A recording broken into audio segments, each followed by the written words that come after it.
சென்னை ஆவடி அருகே கஞ்சா போதையில் ரகளையில் ஈடுபட்டு தட்டி கேட்ட பெண் உட்பட கண்ணில் பட்டவர்களை எல்லாம் கத்தியால் தாக்கிவிட்டு தப்பியோடிய 2 பேரை 1/2 மணி நேரத்தில் போலீசார் கைது செய்தனர்.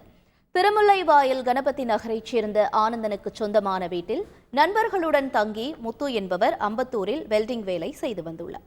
இந்நிலையில் கஞ்சா போதையில் இருந்த முத்து அவரது நண்பர்கள் செல்போனில் தகாத வார்த்தைகளில் சத்தமாக பேசிக் கொண்டிருந்துள்ளனர். இதனை கண்டித்த பெண்ணை முத்து அவரது நண்பர்கள் கத்தியால் வெட்டியுள்ளனர். தடுக்க வந்தவர்களையும் வீடு புகுந்து சரமாரியாக தாக்கியுள்ளனர். தொடர்ந்து அந்த பகுதியில் கண்ணீர் பட்டவர்களை எல்லாம் பட்டா கத்தியால் வெட்டிவிட்டு தப்பியோடினர். தகவல் அறிந்த சம்பவ இடத்திற்கு வந்த போலீசார் ஏரி பகுதியில் தலைமறைவாக இருந்த 2 மடக்கி பிடித்து கைது செய்தனர்.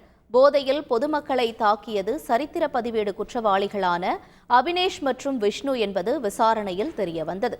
ஏ கேட்டகரி ரவுடிகளுக்கு அடைக்கலம் கொடுத்த முத்து என்பவரை போலீசார் தீவிரமாக தேடி வருகின்றனர். செய்திகளை உடனுக்குடன் தெரிந்து கொள்ள உடனே சப்ஸ்கிரைப் பண்ணுங்க.